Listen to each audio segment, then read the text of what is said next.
2 years ago, I made the biggest gamble of my life. I cashed out my savings, every dollar I had, and brought the Sony FX3. I told myself this was an investment, that this camera would be the tool that would elevate my work as a cinematographer. I believed it would lead to better quality content, more clients, and the dream career I have been chasing. Fast forward 2 years later, and my business revenue, let's just say it's still but a dream. Before you jump into conclusions, let me tell you why this story is not a story about regret. I mean, not entirely. When I first unboxed the Sony FX3, I thought my life would change. You got dual native ISO 800, 12.8, who needs light? And I thought to myself, 10-bit footage, what I could do with it. I didn't even understand what 10-bit was, but I was like, I'll be amazing. You know, you think about the color grades that you see online, stuff like that. For $5,000, to be honest with you, I was ready to conquer the world. I thought, nothing can touch me, nothing can stop me. I'll create something like the creator. And to its credit, the camera delivered. On low budget shoots, it held its own, especially in low light settings. Nothing is more satisfying than watching noise-free footage roll across your editing timeline. But then there were the quirks. The autofocus, let's just say it had a mind of its own. There were moments when I'd realized mid-shoot that it had switched to manual focus, leaving me scrambling to reshoot. You know, there's nothing like when you pick up your camera and you're trying to shoot something else and you realize the focus is not on, and then you're like, well, at what point did it switch? You know, because usually the type of shooting I do is run and gun. So if I'm already ready from the place and the thing is not in focus, after spending $5,000, my expectation is perfection. But like my favorite saying goes, only a fool blames his tools. To really get the best out of your Sony FX3, you really need good lenses. And it being a full frame camera, this can be expensive. And after you spend almost all your life savings, it can be a challenge getting these lenses. There are ways of getting different lenses, like renting out from rental houses, but also the cost can add up based on the amount of projects that you're doing. You know, one film people would like to bring up is the creator. I went and tested out the lenses that they used. It was very beautiful, but the challenge is those lenses cost $500 a day to rent for one focal length. You then find yourself having to go online searching for affordable lenses that give you a great quality. You know, I like the DZO lenses, I like dual lens, I've tried the Mickeys. All these lenses are great, but they come at a cost. So to buy a full set of DZO lenses, you know, last time I checked, they were coming in at like $12,000 and they were on discount for $8,000. So when you're looking at the amount of money that you're spending to put this glass on the camera, it becomes something that you have to ask yourself before buying it, what's in your budget? Like, can you afford buying the camera and the lenses that it needs? Or are you better off going with something a little bit cheaper if your budget is tight? A hard lesson that I had to learn in my journey after buying the Sony FX3 was a great camera doesn't make great content.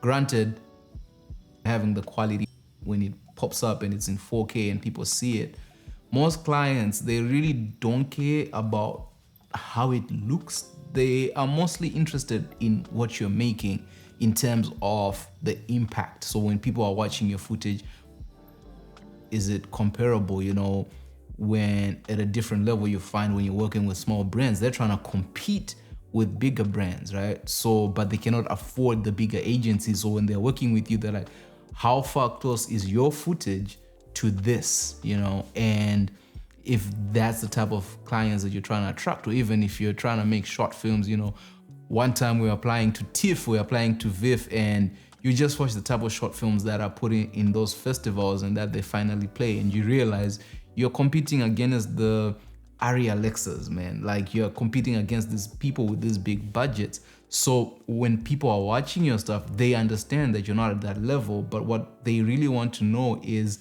can you craft an image? Can you put lights? How are you lighting a situation? How are you thinking about production design? How do you work with your different lenses, your choices, your focal length choices? So you can be here with this great camera, but if you don't really understand how to picture the thing in front of the frame, is the camera worth it? Like, the camera doesn't really do much. You know, I think A great cinematographer is somebody who can film on a Sony FX3, on an Arri Alexa, on a Sony A6400, on a Canon M50. It's about the feeling that we get from watching the images that you create.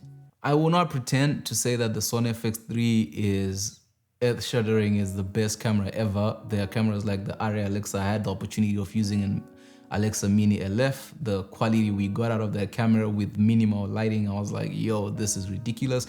It's not a Sony Venice. It's literally like maybe 2% or 5% off the Sony Venice. Price-wise, it says a lot. The Sony Venice is like 50 grand. The FX3 is 5 grand. There's a reason there's that difference. You would not get the same image like I've watched on these big film sets when you walk in and you're like, to my naked eye, the room is lowly lit, you know, like I feel like you need more light for exposure. And then you go see on the monitor and it's something ridiculous, which means the sensor is different. The technology within the camera is different. The Sony FX3 is basically a mirrorless camera.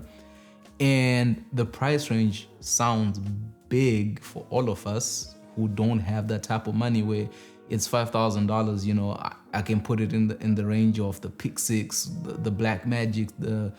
You can compete maybe with the Red Komodo, but whilst it's not all of that, one of the main things that separates us as cinematographers from everybody else is we are artists and technicians. As technicians, we understand the limitations of our gear, but then we now have to tap into that artistry side of ourselves, knowing the limitations of the camera and then having an understanding of what we can create with it. You know, having great visuals, it's more than just the camera, you know, it's things like how do you light a room?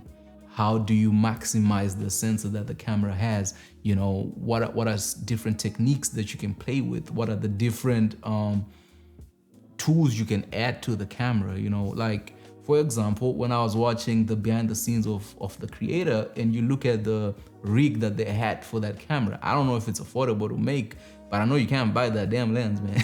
Because if you can afford like a $20,000-$30,000 lens, then you can afford the FX6s, the Buranos, or the Venices, you know, and you're probably dealing with that. I've seen people on sets use the Sony FX3 for, you know, when they're shooting these POV shots whereby the actor is drunk and then they put it on the snorri cam and you have that, and that just it fits easily with the bigger cameras.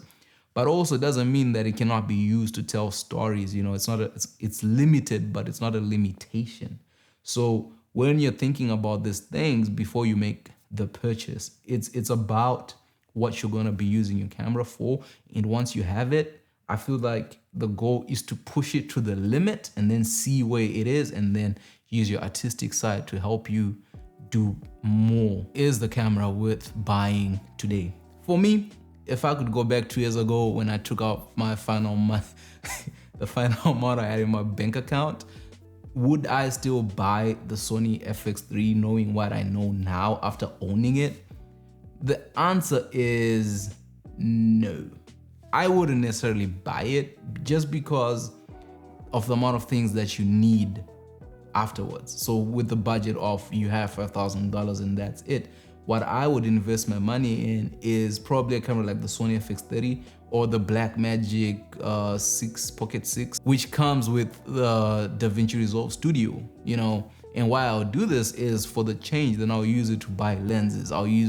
And you're looking at when you're on a Super 35 or APS-C lens sensor, you can have affordable lenses. So because for me, what I've started to understand more than the camera, it's about the footage that you're creating. So when you have that, now you're able to invest in lighting, you're able to invest in grip equipment, you're able to invest in other things with those funds and not necessarily in a camera body. And then as you progress and you have more money, then it will be, okay, I'm stepping up to the FX3, but you already own these lenses, you already own the grip equipment, you already own the lighting that you need.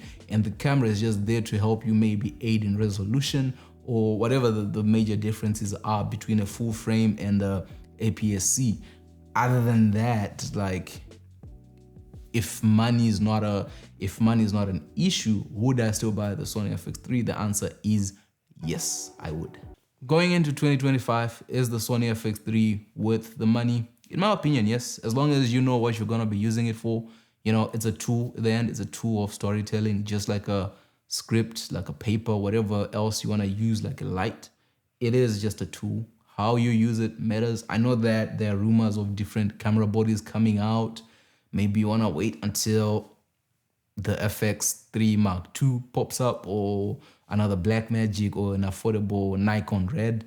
You know, you can wait, it's your choice. But ultimately, if it's just about storytelling, capturing footage, the camera is worth it. If you want to help me get out of that debt that I got myself in buying this camera, hit that subscribe button and leave a like, comment on the video. And do you think the FX3 is worth it? If not, which other camera would you suggest somebody who has $5,000 buy in today's economy? I know there's a lot of great new cameras. The Blackmagic is it called P6? It seems interesting to me. One of the major reasons I'll get a Blackmagic really is to get the DaVinci Resolve, but if you already own it, I don't know why you would. Would I get the Blackmagic Pocket 6K? When I got it, my only issue with DaVinci, not with DaVinci, my only issue with Blackmagic was how magenta the image looks and how hard that is to fight. And I don't know if it was just that certain camera I was using at that time. But other than that, it seems to be a great camera, and I've seen amazing results on YouTube.